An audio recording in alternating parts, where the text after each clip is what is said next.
കരോമി മഹിതൈഃ ക്രീഡോസ്മി ദേവി ഭ്രമൈഃ ഇത്യുൽസ്വപ്നവചോ നിശമ്യ സരുഷാ നിർഭസിതോ രാധയാ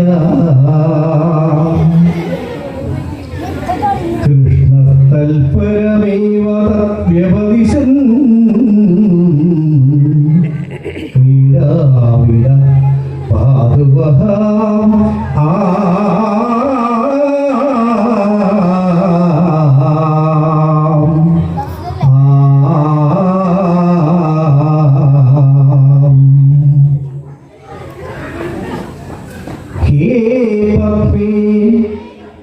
അഹം ത്വമയനേ സ്മരാമി ഭാവഃ ഭവത്കുണ്ഡലേ മുഹ്യതി അഹം കിം കരോമി തേ മഹിതൈഃ വിഭ്രമൈഃ അഹം ക്രീഡക അസ്മി ഇതി ഉസ്തുപ്നവജഃ നിശമ്യ രാധയാ സരുഷാ നിർഭൽസിതഃ തദ്വ്യപദിശൻ ക്രീഡാവിടഃ കൃഷ്ണഃ വഃ പാതു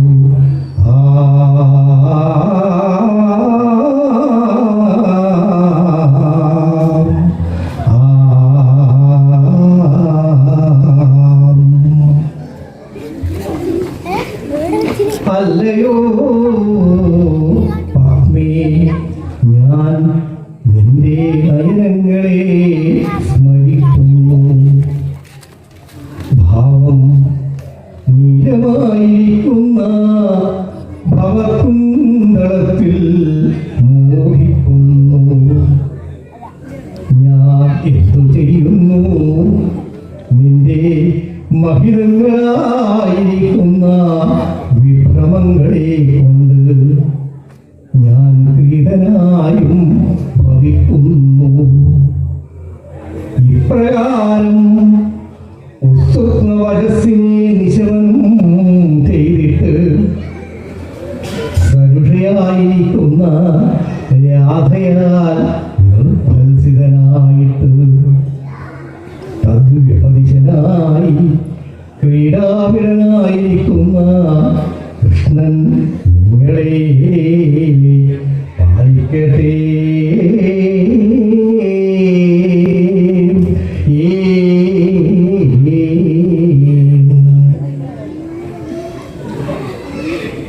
പത്മാലക്ഷ്മീ ദേവി നയനങ്ങൾ നിന്തിരുവടിയുടെ നയനങ്ങൾ നയനങ്ങൾ കണ്ണുകൾ നീലം നീലവർണം ഭവത്കുന്തളം ഭവതിയുടെ കുന്തളം കുന്തളം തലമുടി മോഹിക്കുക ആഗ്രഹിക്കുക ചെയ്യുക അനുഷ്ഠിക്കുക സ്വപ്നവരസ് സ്വപ്നവാക്കുകൾ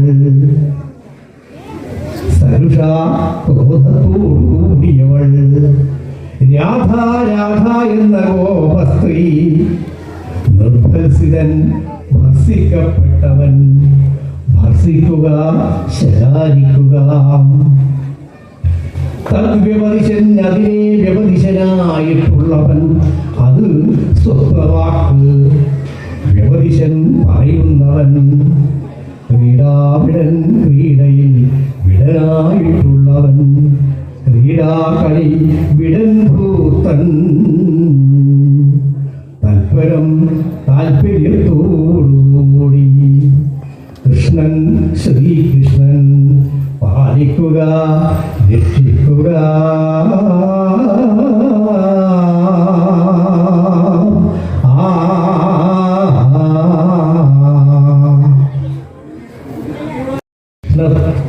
കൃഷ്ണസ്ഥൽപരമേവ തൽപരമേവ തദ്വ്യപദിശൻ. തൽപരം തന്നെ, തൽപരം തന്നെ താല്പര്യത്തോട്.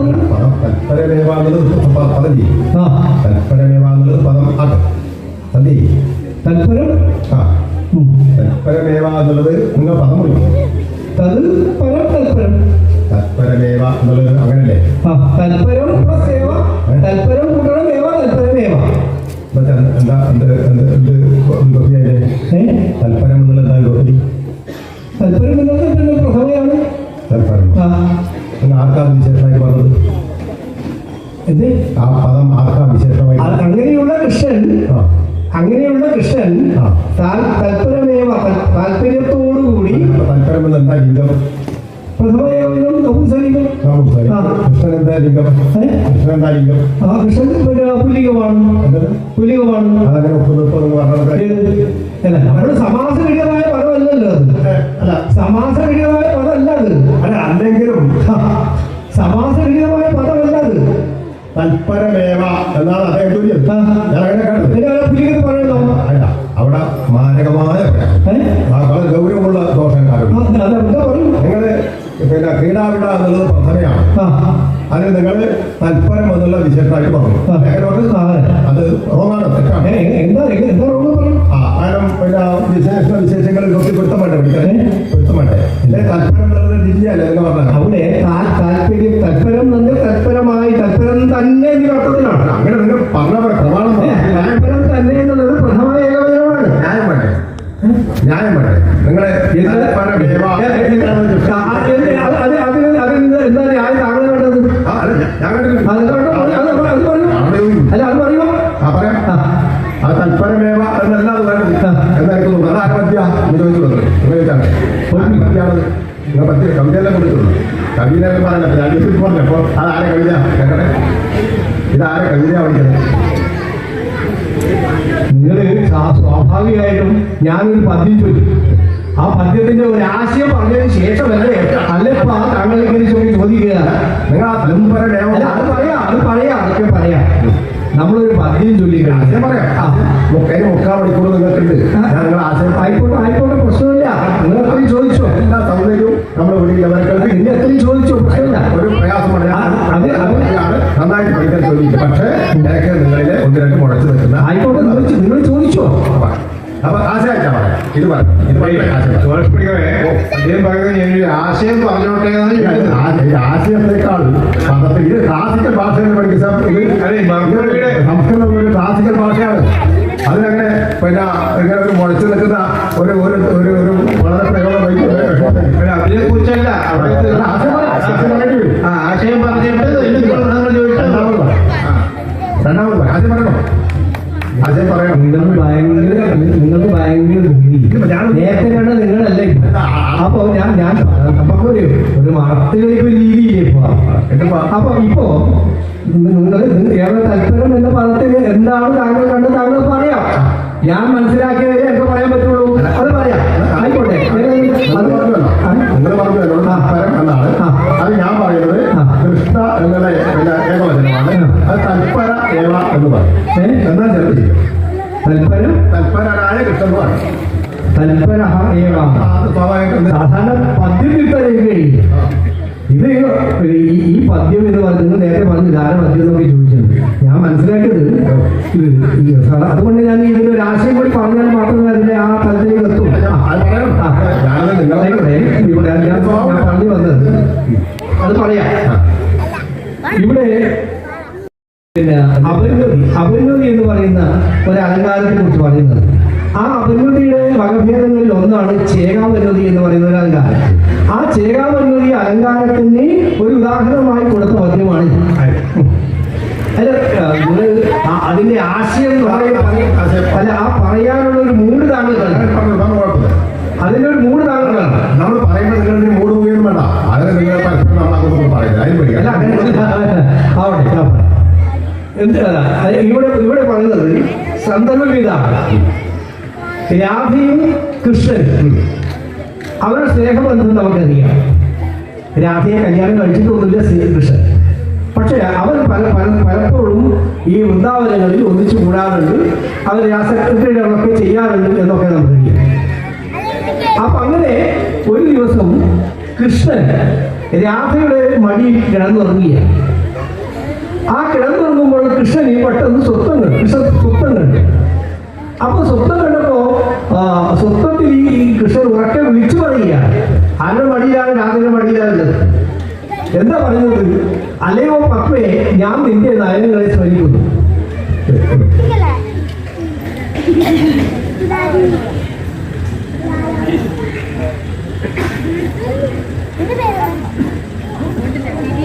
ആളുകൾക്ക് പോരടിക്കുന്നുണ്ട് അറിയില്ല. അപ്പോ ഇങ്ങനെ അല്ലെ ഈ കൃഷ്ണൻ പിന്നെ സ്വപ്നം കാണുകയാണ്. അപ്പോ കൃഷ്ണൻ ഉറക്കത്തിൽ പറയുകയാണ്, അല്ലയോ പത്മേ, അല്ലയോ ലക്ഷ്മി ദേവി, ഞാൻ നിന്റെ നയനങ്ങളെ സ്മരിക്കുന്നു. അല്ലയോ ലക്ഷ്മി ദേവി, നിന്റെ നയനങ്ങൾ തന്നെയാണ് എന്റെ മനസ്സിലുള്ളത്, അതെന്നെ മോഹിപ്പിക്കുന്നു. പിന്നെയോ നിന്റെ നീലമായിരിക്കുന്ന കുന്തളമുണ്ട്, നല്ല ഇടതൂർന്ന് നല്ല കറുത്ത ആ തലമുടിയുണ്ട്, ആ തലമുടി എന്നെ മോഹിപ്പിക്കുന്നു. കാരണം ചില സ്ത്രീകളുടെയൊക്കെ തലമുടി പ്രത്യേക ഗന്ധം ഉണ്ടാവും. ചില സ്ത്രീകൾ ഞാൻ അനുഭവിച്ചതല്ല പറയുന്നത്, പൊതുവെ ശാസ്ത്രം പറയുന്നതാണ്. അപ്പൊ അങ്ങനെ അങ്ങനെ അങ്ങനെ ആ മുടി തന്നെ എന്നെ മോഹിപ്പിക്കുന്നു എന്നാണ് പറയുന്നത്. പിന്നെന്താ പറഞ്ഞത്? പിന്നെ നിന്നെ ഞാൻ എന്ത് ചെയ്യുന്നു, അതായത് നിന്നെ കാണുമ്പോൾ എനിക്ക് എന്തെന്നില്ലാത്ത ഒരു വികാരം നിർവിശേഷം അല്ലെ, ആ പിന്നെ പറഞ്ഞറിയിക്കാൻ പറ്റാത്ത ഒരു വികാരമാണ് എന്നിലുള്ളത് എന്ന് പറഞ്ഞത് പറയുകയാണ്. നിന്റെ മഹിമങ്ങളായിരിക്കുന്ന വിഭ്രമങ്ങളെ കൊണ്ട്, അല്ലയോ ലക്ഷ്മി ദേവി, നിന്റെ ആ നോട്ടവും കാര്യങ്ങളൊക്കെ ഉണ്ടല്ലോ, ആ വിഭ്രമങ്ങളെ കൊണ്ട് കടാക്ഷങ്ങളെ കൊണ്ട് ഞാൻ കൃതാർത്ഥനാകുന്നു. അത്രയും അത് നിന്റെ സാമീപ്യം എന്നെ സംബന്ധിച്ചിടത്തോളം അത്രയും എനിക്ക് വികാരവും സന്തോഷവും ഒക്കെ ഉണ്ടാക്കുകയാണ്. എന്നിട്ട് ഇത് സ്വപ്നത്തിൽ ഇങ്ങനെ ഒക്കെ പറയുകയാണ്. ഇതാരും കേട്ടു? രാധ കേട്ടു. രാധയുടെ മടിയിലാണ് കിടന്നുകൊണ്ടിരുന്നത്. വേറെ സ്ത്രീയെ കുറിച്ചാണ് പറയുന്നത്. രാധയ്ക്ക് ദേഷ്യം വന്നു. അപ്പൊ രാധ ഉടനെ എന്ത് ചെയ്തു? നിർബന്ധിച്ച് വളരെ ദേഷ്യം പെട്ടിട്ട് കൃഷ്ണനെ ശകാരിച്ചു. എന്താ ശകാരിച്ചത്? പിന്നെ ഈ ഉറക്കെ വിളിച്ചു പറയുന്ന ആ കൃഷ്ണനെ ശകാരിക്കുക. അങ്ങനെയുള്ള കൃഷ്ണൻ നിങ്ങളെ രക്ഷിക്കട്ടെ, ആ ഭഗവാൻ എന്നെ രക്ഷിക്കട്ടെ എന്നാണ് എന്റെ പ്രാർത്ഥന, എന്നാണ് പദ്യത്തിന്റെ ആശയം. പക്ഷെ ഈ അലങ്കാരം എന്ന് പറയുന്നത് ചേകാവന്നതിയാണ്. ചേകാവന്നതി എന്ന് പറയുന്ന അലങ്കാരത്തിന്റെ ലക്ഷണം എന്ന് പറയുന്നത് ചേകാവന്നതി രഞ്ജസ്യ ശങ്കാഹ സത്യമിന്നവേ, അതായത് സത്യത്തെ മറച്ച് അസത്യം സ്ഥാപിക്കുന്നിടത്താണ് ചേകാവന്നതി എന്ന അലങ്കാരം പ്രവർത്തിക്കുന്നത്. അപ്പൊ രാധ ദേഷ്യപ്പെട്ടപ്പോൾ കൃഷ്ണൻ അറിഞ്ഞു പെട്ടത്. അന്നാണ് കൃഷ്ണൻ പറഞ്ഞത് എന്താണ്? അല്ലേ രാധ, ഞാൻ അങ്ങനെയല്ലല്ലോ പറഞ്ഞത്, ഞാൻ പെട്ടെന്ന് അതായത് സത്യത്തെ മറച്ചു വെച്ചു. പത്മിയെ തൊന്നേനെ എന്നാ പറഞ്ഞത്? അതായത് നിന്റെ ലക്ഷ്മി ദേവിയുടെ നയനങ്ങളല്ല, പത്മം പോലുള്ള താമര പോലുള്ള നിന്റെ നയനങ്ങളെയാണ് ഞാൻ സ്മരിച്ചത്. അല്ല പറയട്ടെ, നിന്റെ നയനങ്ങളെയാണ് സ്മരിച്ചത്.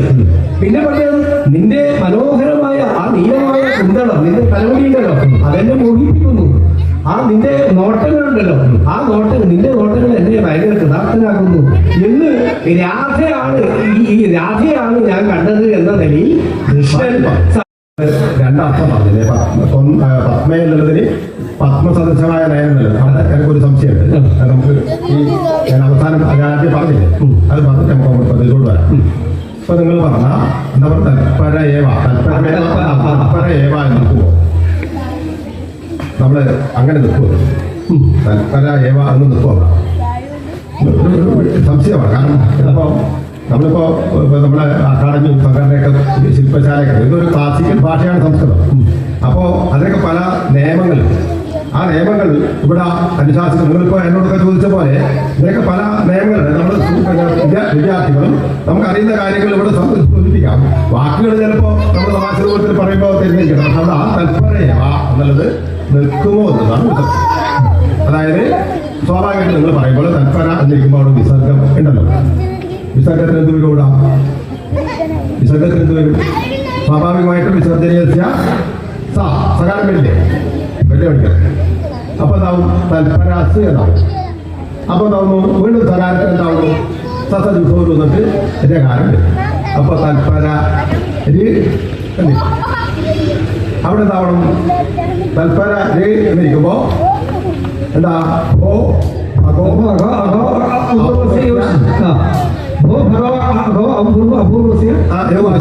അസുപരമായിട്ട് ജകാരം പറഞ്ഞു. അപ്പൊ വരട്ടെ, അപ്പൊ എന്താവും? തൽപരയ് പക്ഷെ നിങ്ങളുടെ പദ്യത്തിൽ എന്താ ഉള്ളത്? തൽപര ഏവ. അപ്പൊ അവിടെ എന്താ വേണ്ട ഒരു സൂത്രം? ഏതാണ്? ലോകസാഹചര്യം. അവർണപൂർവയോഹോ പദാന്തയോഹോ യവയോ ലോകോ വാ അശിപരേ. അവർണപൂർവങ്ങളായി പദാന്തമായിരിക്കുന്ന യകാരവകാരങ്ങൾക്ക് അശിപരമായിട്ട് ലോകം വരുമ്പോൾ തൽപര ഏവ. അത് പാഠ്യ വിദ്യ.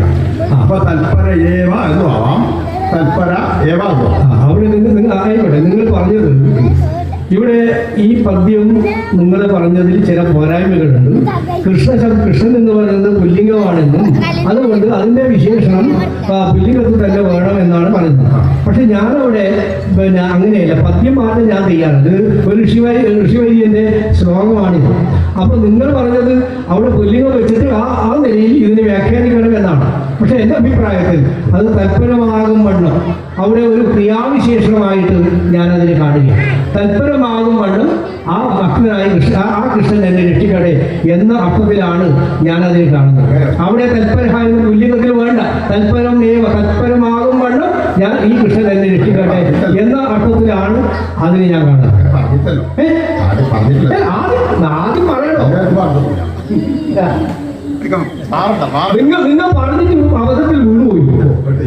അല്ല അവിടെ ഇദ്ദേഹം പറഞ്ഞു അങ്ങനെ വേണമെന്നാണ്. ഞാൻ പറഞ്ഞു അങ്ങനെ വേണ്ട, കാരണം ഒരു ഋഷി വലിയ എന്ത് പദ്യം തിരുത്താൻ ഞാനാണല്ല. നമ്മുടെ സുഹൃത്തുക്കളൊക്കെ ഉണ്ടല്ലോ, അവർ കളിക്കുന്നുണ്ട്. അവർ നമ്മളങ്ങനെ ആദ്യം പറഞ്ഞു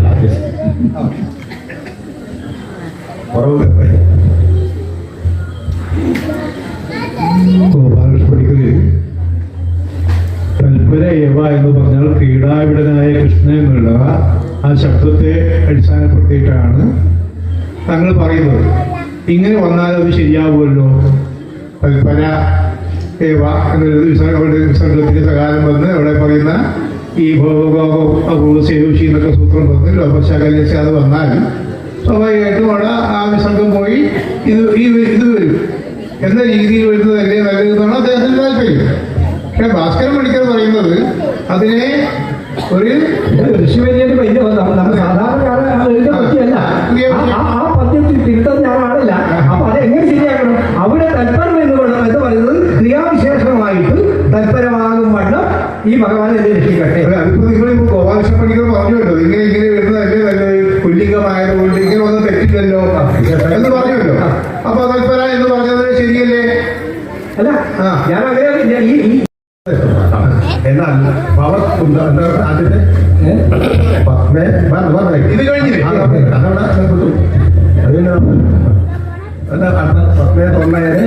സ്മരാമി സതതം ഭാവോ ഭവത്കുന്തളെ. ഭവതിയുടെ കുന്തളം. അപ്പൊ ഭവതി കുന്തളം തന്നെ വേണ്ടേ? ഭവതി കുന്തളം തന്നെ വേണ്ടേ? ഭവത്കുന്തളം സൂത്രങ്ങൾ പ്രവർത്തിക്കുന്നത്. അതായത് സൂത്രം എന്നല്ല, ഭവത് കുന്തളം വേണ്ട, ഭവതി കുന്തളം. ഭവത്കുന്തളം അല്ലേ? ഭവാന്റെ കുന്തളം തന്നെ വേണ്ടേ? എന്ത് ഭവത് കുന്തളം എന്ന് പറഞ്ഞാൽ ഭവത് കുന്തളം എന്ന് പറഞ്ഞാൽ ഭവാന്റെ ഇത് സാമാന്യ ഒരു ചെറിയ ഒരു പിന്നെ പിള്ളേരെ പഠിപ്പിക്കുന്ന പോലെ രീതിയിൽ നമ്മള് ഇവിടെ ആരെ കുറിച്ചാണ് പറയുന്നത്? അതായത് ലക്ഷ്മി ദേവിയെ കുറിച്ചാണ് പറയുന്നത്. ആ പെണ്ണിനെ ആണാക്കാൻ കഴിയില്ല. ഭവതിയുടെ കുന്തളം, ഭവത്യാഹ കുന്തളം അങ്ങനെയാണ് പറയേണ്ടത്. അല്ലേ? അതെ എന്നാണ് വ്യാഖ്യാനിക്കേണ്ടത്. അതെ അതെ. പക്ഷേ ഇദ്ദേഹം പറഞ്ഞു അങ്ങനെ ഭവതി കുന്തളത്തിന് വരിക. അങ്ങനെയാണ് ഭൗതി കുന്തളമല്ലേ? നിങ്ങൾ എന്താ കണ്ടത്? നിങ്ങൾ നിങ്ങൾ എന്താണ് അതിൽ കണ്ടത്? എന്തുകൊണ്ടാണ് ഭൗത് കുന്തളം എന്നുള്ളത് എങ്ങനെയാണ് വ്യാഖ്യാനിക്കേണ്ടത്? എന്തുകൊണ്ടാണ് അവിടെ പുല്ലിംഗം പോലെ പറഞ്ഞത് എന്നൊക്കെയാണ് നമുക്ക് മനസ്സിലാക്കേണ്ടത്. ആ കാര്യങ്ങൾ പറഞ്ഞതിന് താങ്കൾ വിശദീകരിച്ചതിന് ശേഷം അദ്ദേഹത്തിന് അഭിപ്രായം പറയട്ടെ. അതല്ല 9 ഭാവം വരുന്ന ഇങ്ങനെയുള്ള ഘട്ടങ്ങളിൽ 9 ഭാവം പുല്ലിംഗ പുല്ലിംഗം സർവനാമ വൃത്തിവിഷയെ 9 ഭാവം. സർവനാമ ശബ്ദങ്ങൾ, ചില സർവനാമ ശബ്ദങ്ങൾ ഏത് സർവനാമ ശബ്ദം? പറയാം. ഇവിടെയാണ് സർവനാമ ശബ്ദമില്ലേ? ഞാൻ പറയാം. അപ്പോ ഭവദൂക്കുന്നൊരു പന്തിലായിട്ട് ഒരു പറ്റിയാണല്ലേ? അല്ല, നിങ്ങൾ പറയുന്നുണ്ടെങ്കിൽ നിങ്ങൾ ഉത്തരം പറയുന്നത് കൃത്യമായിട്ട് അത് സൂത്രപ്രകാരം പറയില്ല. അല്ലാതെ ഇങ്ങനെയൊക്കെ പറഞ്ഞിട്ടുണ്ട് എന്ന് പറയുന്നതിൽ ഇവിടെ സർവനാമൊന്നുമില്ല. ഇവിടെ സർവനാമൊന്നുമില്ല. ഞാൻ പറഞ്ഞേക്കെ ഭവതു എന്നുള്ള കേട്ടുണ്ടോ? സർവ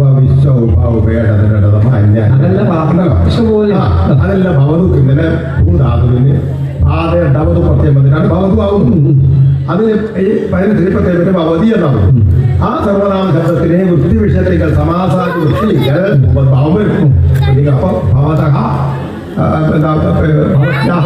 എന്നുള്ളത് പറയുമ്പോൾ ഭവത്തുന്തളം എന്ന് പുലിംഗം പോലെ ഞാൻ പറ്റതല്ല. അത് പുലിംഗം പോലെ അതാണ് നിങ്ങൾ തമാശയാക്കുന്നത്. ആ സൂത്രത്തിന്റെ വഴിയിലൂടെ കൃത്യമായ നിലയിൽ പറയുമ്പോൾ മാത്രമേ അത് സൗന്ദര്യം. നിങ്ങൾക്കത് പറയാൻ കഴിയില്ല. അതറിയില്ലു ചോദിക്കുമ്പോ നിങ്ങൾ എന്നോട് ചോദിച്ചില്ല ഇത്രയൊക്കെ മനസ്സിലായി. ഓക്കെ. അപ്പൊ അതുകൊണ്ട് അവിടെ സർവനാമ ശബ്ദങ്ങൾ സമാസ വിഷയത്തിൽ ഇപ്പൊ ഇത് സർവനാമ ശബ്ദമല്ലല്ലോ. ഇനി പറഞ്ഞോട്ടെ, സർവനാമ ശബ്ദമല്ല ഇത്. അത് സർവനാമ ശബ്ദങ്ങൾക്കാണ് ആ ദൈവം വിധിക്കപ്പെട്ടിട്ടുള്ളത്. ഇവിടെ ഭവതി എന്നുള്ളത് ഈ കാലത്ത് സ്ത്രീലിംഗമാണ്, കുന്തളം എന്ന് പറയുന്നത് നപുംസലിംഗമാണ്. രണ്ട് സർവനാമ ശബ്ദമല്ല. കുന്തളം എന്ന് പറഞ്ഞത് പഠിക്കാനല്ല. നിങ്ങൾ ഈ സൂത്രം പറഞ്ഞത് ഒമ്പത് ഭാവം എന്ന് പറഞ്ഞ് സർവനാമങ്ങളാണ് പറഞ്ഞത്. ഒമ്പത് ഭാവം എല്ലാവരും സർവനാമ ശബ്ദത്തിലാകുന്നത്. ഇത് സർവനാമ ശബ്ദം. ഭവതി എന്നുള്ള സർവനാമ ശബ്ദം. ഇത് സർവനാമ ശബ്ദമല്ല. സർവനാമ ശബ്ദം എന്താണ്? അർത്ഥശബ്ദ സർവനാമ ശബ്ദം എന്താണ്? ആ പട്ടികയിൽ ആ സർവനാമ ശബ്ദം ഇത് പറഞ്ഞിട്ടുണ്ടോ? പ്രത്യേകത്തിൽ ഞാൻ മനസ്സിലാക്കി. ഇവിടെ നമ്മളെ അതെ പഠിക്കുന്നത് കേൾക്കാത്ത വണ്ടി പറഞ്ഞ് സർവ വിശ്വ ഉപയോഗം പറഞ്ഞു നോക്കുന്നത്. ആ പട്ടികയിൽ ഭവതു എന്നുള്ളത് ആദ്യം ഡവത് പ്രത്യേകം. ഏതായാലും അത് ഒന്നിക്കൽ നിങ്ങൾക്ക് അത് പറയാൻ കഴിയും. അത് പറയാൻ കഴിയും. ഏതായാലും ആ വിഷയം നമുക്ക് മനസ്സിലായി.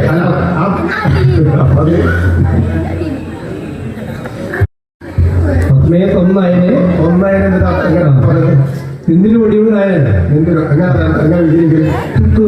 പിന്നെ എന്താണ് തവ നയനം തൊന്നയനം ആണോ? എന്തിനു വടിയുടെ തവനയനം. അതങ്ങനെ തവനയനം എങ്ങനെയാണ് പിന്നെ ഒന്നയനം ആവുന്നത്? അത് ചില നിയമമുണ്ട്. അപ്പൊ ഈ യുഷ്മത് ശബ്ദമാണ് നമ്മള് യുഷ്മത് ശബ്ദമാണ്. ആ യുഷ്മ ശബ്ദത്തിന് യുഷ്മത് എന്ന് പറയുന്ന അതിന് ചില ആദേശം വരുമല്ലോ.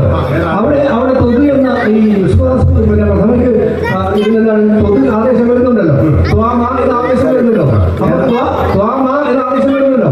ആ യുഷ്മതിന്റെ ആ അന്തത്തിലാണല്ലോ ത്വ വരുന്നത്. അപ്പൊ ത്വ എന്താണ് പിന്നെ തൊതു നയനം തൊന്നയനം. അങ്ങനെയാണ് തൊന്നയനം എന്നതാകുന്നത്. അത് പിന്നെ സൂത്രവാക്യമാണ്. അല്ല അതുകൊണ്ട് വരുമോ? അതുകൊണ്ട് വരുമോ? അതെ,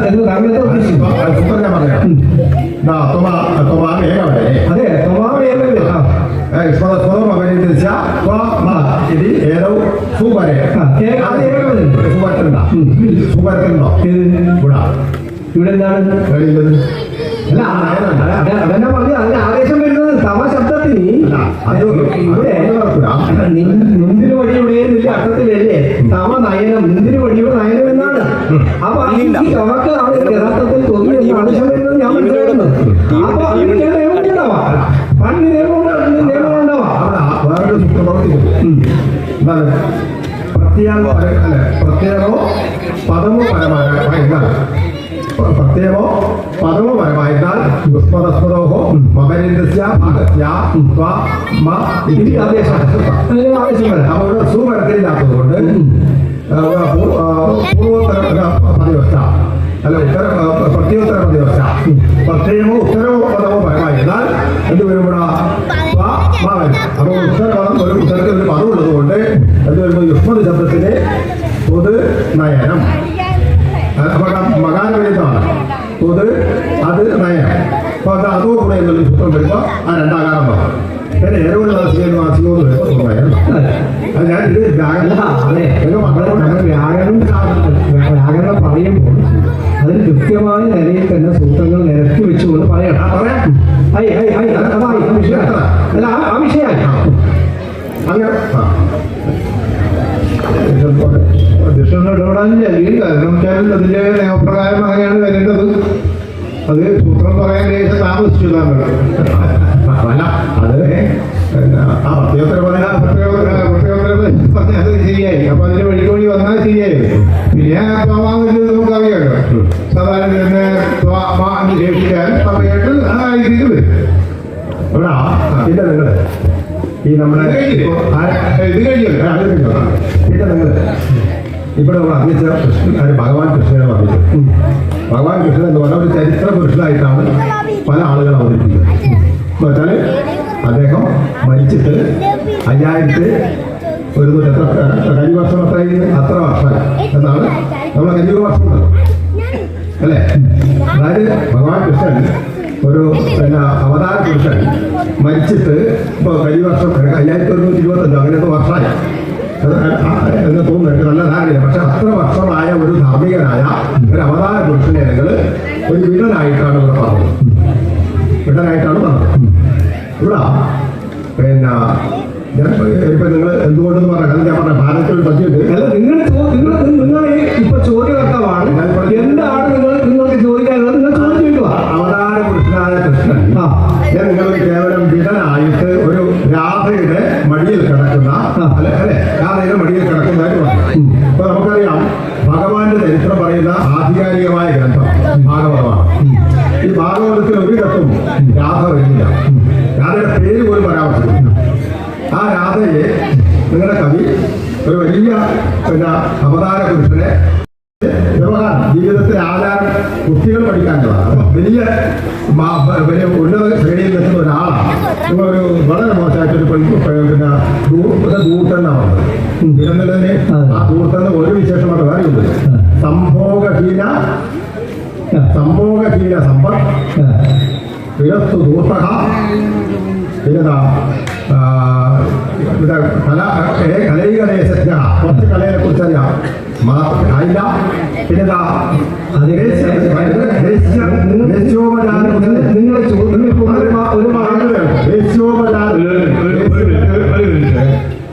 ഇവിടെ വിഷയം എന്ന് പറയുന്നത് കൃഷ്ണനെ ഒരു ചരിത്ര കൃഷ്ണനായിട്ട് പറയുന്നു. അതുമാത്രമല്ല നമ്മൾ പരമാത്മ എന്ന സങ്കല്പത്തിൽ ഈശ്വരനായിട്ടും കരുതുന്നു. അങ്ങനെ കരുതുന്ന കൃഷ്ണനെ ഭാസ്കരമണികളുടെ ശ്ലോകത്തിൽ ഒരു ക്രീഡാവിടനായി താഴ്ത്തിക്കെട്ടിയത് എന്നല്ലേ അത് ഞാൻ ഞാൻ നിങ്ങളുടെ ചോദ്യമാണ് വിശദീകരിക്കുന്നത്. അതേ ചോദിക്കുന്നത് ഇങ്ങനെയൊക്കെയുള്ള കൃഷ്ണനെ നമ്മൾ ആരാധ്യപുരുഷനായ കൃഷ്ണനെ താങ്കളുടെ ശ്ലോകത്തിൽ ഒരു ക്രീഡാവിടൻ ഒരു ധൂർത്തൻ അല്ലെങ്കിൽ കാമധൂർത്തൻ ഇന്ന് ഇങ്ങനെയല്ലേ അത് മാത്രമല്ല ധൂർത്തൻ മാത്രമല്ല വേശ്യോപചാര കുശല വേശ്യകളെ ഇവിടെ ഇരിക്കുന്നത് സമർത്ഥനാണ്. ഇവിടെ പിന്നെ അല്പജ്ഞാനിയാണ്. പിന്നെ ഈ പൈസയുള്ള പൈസയെല്ലാം ഈ വേശ്യാലയത്തിൽ പോയിട്ട് നശിപ്പിച്ചവരാണ്. അതൊക്കെ ഈ ധൂർത്തൻ എന്ന് പറഞ്ഞാൽ എല്ലാം അതൊക്കെ വിശേഷിപ്പിക്കാൻ. അപ്പൊ ആ ധൂർത്തനായിട്ട് പറഞ്ഞത് ശരിയാണോ? ഇതല്ലേ നിങ്ങളുടെ സംശയം അല്ലെ? അല്ലേ? അത് ഞാൻ പറഞ്ഞത് പരമാത്മാവായ കൃഷ്ണൻ, ചരിത്ര പുരുഷനായ കൃഷ്ണൻ, അതുപോലെ തന്നെ നമ്മളെ ആരാധിക്കുന്ന ദൈവം എന്നതിൽ നടത്തുന്ന കൃഷ്ണൻ, അങ്ങനെയുള്ള കൃഷ്ണനെ നിങ്ങളുടെ സ്വർഗത്തിൽ കൊച്ചാക്കുന്ന രീതി ഒരു ക്രീഡാവിടനായിട്ട് ഒരു ക്രീഡാവിടനായിട്ട് ഒരു ശീലംബടനായിട്ട് നിങ്ങൾ ചിത്രീകരിച്ച് ശരിയായില്ലല്ലോ എന്നാണ് അദ്ദേഹം അതിന് പറഞ്ഞത്.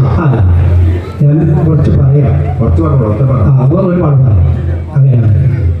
ഇപ്പോൾ നിങ്ങൾ പറഞ്ഞു രാധയെ സംബന്ധിച്ചിടത്തോളം ഒരു ഈ പരാമർശവും ഭാഗവതത്തിലൊന്നും ഇല്ല എന്ന് പറഞ്ഞു. നമ്മുടെ ശാസ്ത്രം വളരെ സമ്പന്നമാണ്. ഭാരതീയ ശാസ്ത്രം ഒറ്റ ഒരു ശ്ലോകത്തിലൂടെ ആ കാര്യം ഞാൻ മനസ്സിലാക്കാം. മേഘീർമേതുരമംബരം വനഭുവശ്യാമാസ്തമാലദ്രുമൈഃ നഗരം പീരുലയം ത്വമേവ തതിമം രാധേ ഗൃഹം പ്രാപയാമി ഇത്തം നന്ദവിദേശരശ്ചൈതയോഃ പ്രത്യധ്വകുഞ്ജദ്രുമം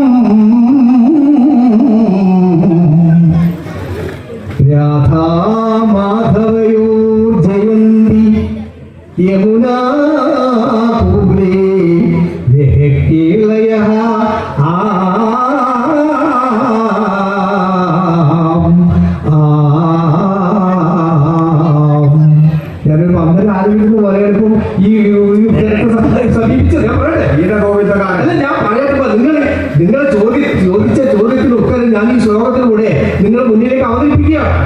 അല്ല സമർപ്പിക്കാൻ പ്രഭാവർമ്മയുടെ പ്രഭാവർമ്മക്ക് ഒരു കവിത ഇത് നിങ്ങൾ ഗീതഗോവിന്ദല്ല പ്രഭാവർമ്മ ഇപ്പൊ ശ്യാമമാധവൻ അതിന് പറഞ്ഞു കേൾക്കാം. എല്ലാം നിങ്ങളല്ലോ എന്നോട് ചോദ്യം ചോദിച്ചു. ആ ചോദ്യത്തിനുള്ള അത് സ്വീകാര്യമല്ല. വ്യാസ ഭഗവാന്റെ പ്രഭാവമുണ്ടോ? എല്ലാം പ്രിയപ്പെട്ട വ്യാസനാണ് നമുക്ക് കാണിച്ചു തരുന്നത്. പ്രിയപ്പെട്ട സുഹൃത്ത്, നിങ്ങളുടെ ചോദ്യത്തിനുള്ള ഉത്തരം ഞാൻ നൽകാം. ഇത് നിങ്ങൾ കേൾക്കാനൊരു മനസ്സ് നിങ്ങൾ കാട്ടാക്കി. അല്ലേ? ഇപ്പൊ ഗീതഗോവിന്ദം എല്ലാവർക്കും അറിയുന്ന പറ്റിയാണ്. അത് പറഞ്ഞ് ഇപ്പോഴത്തെ 2-3 വ്യക്തി കടന്നു പിന്നെ ഒരു യുഗ ആചാര്യാണ് അദ്ദേഹം നമ്മുടെ മുമ്പിൽ അവതരിച്ച ചിത്രം എന്താണ്? രാധേന അദ്ദേഹത്തിന്റെ ഭഗവാൻ ചരിത്രത്തിൽ കാണിക്കുന്നില്ല. അതിന് ഉത്തരവുണ്ടോ എനിക്കറിയാം. അത് പറയാം. ഞാനതാ പറഞ്ഞത്, നമ്മുടെ ഈ ഭാരതീയ സാഹിത്യം എന്ന് പറയുന്നത് ഒരുപാട് ചിന്താധാരകളോട് കൂടിയതാണ്. ഇപ്പൊ ഭഗവാൻ വ്യാസൻ കണ്ടതല്ല വാൽമീകി മഹർഷി കാണുന്നത്, വേദവ്യാസൻ കാണുന്നത്. ഓരോ ആളുകളും, ഓരോ കവികളും, ഓരോ രചയിതാക്കളും ഓരോ കഥാപാത്രങ്ങളെ വ്യത്യസ്തമായ നിലയിൽ അവതരിപ്പിക്കുന്ന ഒരു രീതിയാണ് നമ്മുടെ ഭാരതീയ ശാസ്ത്രം അവലംബിച്ചിട്ടുള്ളത്. അവിടെ പിന്നെ ഈ ഭാരതത്തിൽ പറഞ്ഞിട്ടില്ല എന്ന് പറഞ്ഞുകൊണ്ട് മറ്റൊരു കവിക്ക് ഈ തരത്തിലുള്ള സംഭവങ്ങൾ കുട്ടിയെഴുതാൻ പാടില്ല എന്ന് പറയുന്നത് അത് ശരിയല്ലല്ലോ. അത് ശരിയല്ല. നിങ്ങൾ അവിടെ പറഞ്ഞിട്ടില്ല എന്നുകൊണ്ട് ഇതൊന്നും എവിടെയും പറയാൻ പാടില്ല എന്നുള്ള വാശിയും കടുംപിടുത്തം ശരിയല്ല എന്നാണ് ആദ്യത്തെ ആ ചോദ്യത്തിനുള്ള ഉത്തരം. രണ്ടാമത് പറഞ്ഞത് കൃഷ്ണൻ ധൂർത്തനാണ്. ആ ധൂർത്തനായ കൃഷ്ണനെ നിങ്ങൾ ആരാധിക്കുന്നത് ഒരു തെറ്റായ സന്ദേശമല്ലേ നിങ്ങൾ കൊടുക്കുന്നത് എന്നാണ് ആ ചോദ്യം പറഞ്ഞത്. ആ ചോദ്യത്തിനുള്ള ഉത്തരം എന്ന് പറയുന്നത് പറഞ്ഞൂടെ, നമ്മൾ ഇതൊക്കെ ഈ പറയുന്ന പുരാണങ്ങളും ഒക്കെ ഈ സഹൃദയന്മാരെ രസിപ്പിക്കാൻ വേണ്ടി അവർക്ക് ഒരുപാട് ചിന്തകളും അവർക്ക് ആസ്വാദനവും നൽകാൻ വേണ്ടിയാണ് പുരാണങ്ങളും ഇതിഹാസങ്ങളും ഒക്കെ ആചാര്യന്മാർ രചിച്ചിട്ടുള്ളത്. ഇവിടെ കൃഷ്ണൻ എന്ന് പറയുന്ന ഈ കഥാപാത്രം നമുക്കറിയാം ഒരുപാട് ഗോപസ്ത്രീകളുമായി ബന്ധപ്പെട്ട് പിന്നെ ലീലാവിലാസങ്ങൾ കളിച്ചിട്ടുള്ള ഒരു ഭഗവാനാണ്. ആ ഭഗവാന്റെ വിക്രിയകൾ, ക്രീഡകൾ ശാസ്ത്രം ശാസ്ത്രം വായിച്ച നമുക്കൊക്കെ അറിയാം. പക്ഷെ ഇവിടെ രാധ എന്ന് പറയുന്ന സ്ത്രീയുമായിട്ട് പിന്നെ അദ്ദേഹം ഒരു ദൂതനാണ് എന്ന് പറയുമ്പോൾ രാധയും മാധവനും എന്ന് പറയുന്നത് നമ്മുടെ ഭാരതീയ സ്നേഹബന്ധത്തിന്റെ, ഭാര്യാഭർത്താക്കന്മാരുടെ സ്നേഹബന്ധത്തിന്റെ ഏറ്റവും മഹത്തായ ഉദാഹരണമാണ് ശ്രീകൃഷ്ണനും രാധയും. ആ വരിയിൽ ഒരിക്കലും ഇതൊരു തെറ്റായ സന്ദേശമല്ല. ഭഗവാന്റെ ലീലകളാണ്. ഈ ഭഗവാൻ എന്ത് കളിച്ചു കഴിഞ്ഞാലും നമുക്കത് അസാധ്യകരമാണ് എന്നാണ് നിങ്ങളുടെ ചോദ്യത്തിലുള്ള എനിക്ക് ഉത്തരം. ഞാൻ പറയാൻ കാരണം ഭാരതത്തിലെ വ്യാസം പറയുമ്പോൾ യസ്മിൻ കൃഷ്ണോ ദിവം വ്യാത തസ്മിൻ ഏവ തഥാ അഹരി കന്യുകം പ്രതിപന്നം എന്നാണ്. കൃഷ്ണൻ മരിച്ച ദിവസം സഖ്യാന്റെ സ്വാമി പറഞ്ഞത് ഫെബ്രുവരി 23 കന്യുകം ആരംഭിച്ചതാണ്. ഇയാൾ ഒരു ചരിത്ര പുരുഷന്റെ സ്വാമി ഒരാൾ പറഞ്ഞത് ചെയ്യുമോ തെറ്റോ വേറെ കാര്യം പറഞ്ഞേക്കാം. അതുപോലുള്ള ഒരാളാണ്. നിങ്ങൾ പറയുന്നു പിന്നെ ഈ വളരെ മോശമായിട്ട് പറയുന്നു. ഞാൻ പ്രമാണം ഭഗവാൻ മോശമായിട്ട് പറഞ്ഞിട്ടില്ല. അങ്ങനെയുള്ള ഭഗവാനാണ്, അങ്ങനെയുള്ള ഭഗവാനെയാണ് നിങ്ങൾ എങ്ങനെ നേരെയാക്കും? ഞാനൊരു ആരോപണം ഉന്നയിച്ചു, നിങ്ങൾക്ക് അത് നേരാക്കാൻ പറ്റില്ല. നിങ്ങൾ ഒരു പ്രമാണ സഹിതമാണ്. നിങ്ങൾക്ക് ഇതൊന്നും പറഞ്ഞ് തിരിഞ്ഞിട്ടില്ല എന്ന് ഞാൻ രണ്ടാമത് പറയേണ്ട ആവശ്യം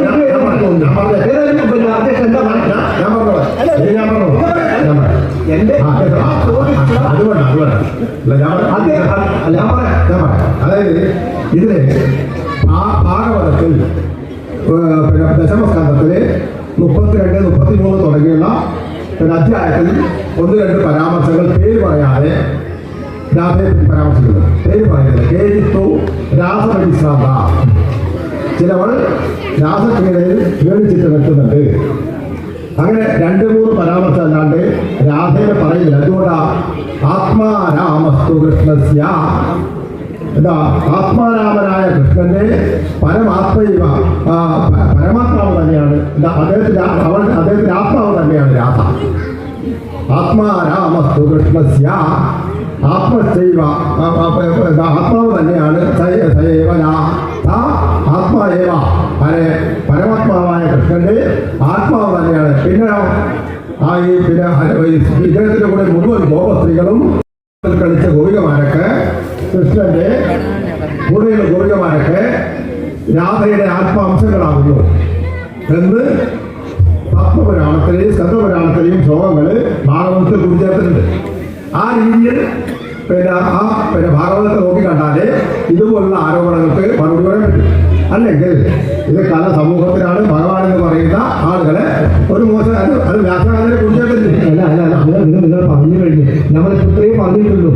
നമ്മുടെ ഈ പുരാണങ്ങളുടെ ശാസ്ത്രങ്ങൾ ഇപ്പൊ ഞാൻ ക്രീഡാവിനായിരിക്കുന്ന കൃഷ്ണനാണ് എന്നെ രക്ഷിക്കണമെന്ന് പറയുന്നത്.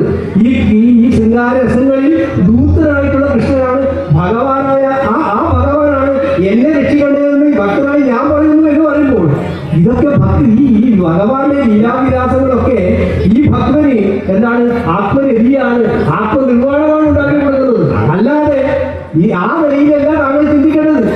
എല്ലാം ആ ദുഷിച്ച കണ്ണോട് മാത്രം കണ്ടുകൂടാ. അതും കൂടെ നാട്ടിൽ ഞാൻ ഇടപെടുകയാണ്. സമയം സംഘാടകർ പറയുന്നത് ഇത് അവസാനിപ്പിക്കാറായി. അപ്പോ അദ്ദേഹം ഒരു സമയമില്ല, ചോദിക്കാനായിട്ട് സമയമില്ല. ഇവിടെ ഭാസ്കരൻ പണിക്കർ ചൊല്ലിയ ഒരു പദ്യത്തില് കൃഷ്ണനെ വളരെ മോശമായിട്ട് ചിത്രീകരിച്ച സന്ദർഭങ്ങൾ ശരിയാണോ എന്നാണ് താങ്കൾ ചോദിച്ചത്. അദ്ദേഹം മറ്റൊരു സാഹിത്യകാരായ ഗീതഗോവിന്ദം, ജയദേവന്റെ ഗീതഗോവിന്ദത്തിലെ ഒരു പദ്യം ചെയ്ത പദ്യം ബഹുരസമാണ്. അതെ, അപ്പൊ അങ്ങനെ പ്രഭാവമ്മയുടെ തന്നെയാണ് പറഞ്ഞിട്ടുള്ളത്. അപ്പൊ അങ്ങനെയാണെങ്കിൽ ഞാൻ പറയുന്നത്, അപ്പൊ ഗോപാലകൃഷ്ണ പണിക്കരുടെ അഭിപ്രായം പറഞ്ഞാൽ പത്മപുരാണത്തിലും മറ്റൊക്കെ ഈ രീതിയിൽ ഈ രാധയുടെ ആത്മാവിനെ ഗോപസ്ത്രീകളായിട്ടും അതുപോലെ തന്നെ കൃഷ്ണയെ പരമാത്മാവായിട്ടും സങ്കല്പിച്ചുകൊണ്ട് ആ പരമാത്മാവിൽ ലയിക്കാനുള്ള ആത്മാക്കളുടെ ആ വലിയ നീക്കമാണ് ആ രീതി സൂചിപ്പിക്കണമെന്ന് പറയുന്നത്. കാരണം അങ്ങനെ ചിന്തിക്കുന്നവർക്ക് അങ്ങനെ ആവാം. കാരണം രാസക്രിയയിൽ എന്തൊക്കെയാണ് ഈ കൃഷ്ണഗീതമാരോട് ഇപ്പോ നമ്മൾ സുഗതകുമാരിയുടെ കവിതകളിൽ തന്നെ പറയുന്നില്ലേ, ആ ഇദ്ദേഹത്തിന്റെ ഓടക്കുഴിയിൽ വീട് കേട്ടപ്പോൾ കാടിന്റെ ഹൃത്തിൽ കടമ്പിന്റെ ചോട്ടിൽ നീ ഓടക്കുഴൽ വിളിക്കുമ്പോൾ അടിയൽ മുഴുവിക്കാതെ ഉടുചേല അടിവതും മുടി അടിവതും കണ്ടിടാതെ കരയുന്ന പൈതലെ പുരികം ചുളിക്കുന്ന കണവനെ കണ്ണിലറിയാതെ എല്ലാം മറന്നോടി എത്തിയിട്ടില്ല ഞാൻ പല്ലവികളൊത്തു നെഞ്ചാൽ ഒരുപാടുണ്ട്. അപ്പൊ അവിടെയൊക്കെ ആ രാസക്രിയയിൽ ലഭിച്ച കാര്യങ്ങളാണ്. പലപ്പോഴും ഈ കൃഷ്ണപാട്ടിൽ വല്ലഭീ വല്ലഭൻ ചെല്ലുന്ന നേരത്ത് വല്ലഭീമാർക്കെല്ലാം മെല്ലെ മെല്ലെ വാമമായുള്ള ഒരു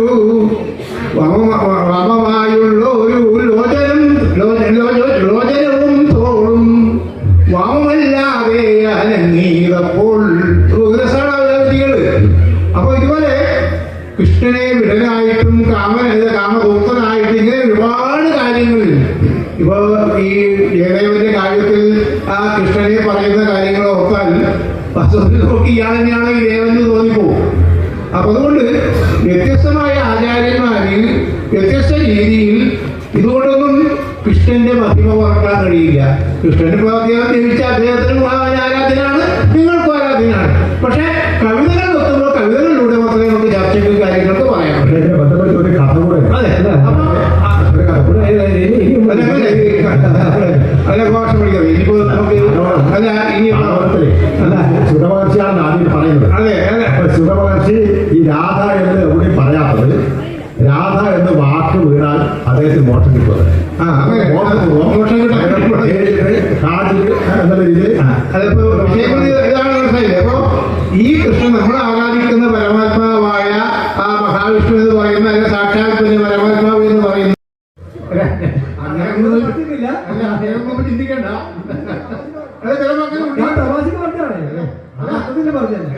അങ്ങനെ ഉണ്ടായതൊക്കെ പറയാൻ കഴിയില്ല. പ്രസന്ന ചേതസ്യാസു കുട്ടിപ്പരിയോട് കൃഷ്ണന്റെ ഏറ്റവും വലിയ മുദ്രാവാക്യമാണ് ചിരിക്കുക. അപ്പൊ നമുക്കിത് ഇത് അവസാനിപ്പിക്കാം. അതുകൊണ്ട് ഒരു മംഗളസമിതി അവസാനിപ്പിക്കാം. ഒരു സംശയം കൂടെ അടുത്ത കളിയാണ്. ഇപ്പൊ ആളെ വിളിച്ച് വിമർശിക്കല്ലോ. ഒരു മംഗളസമിതി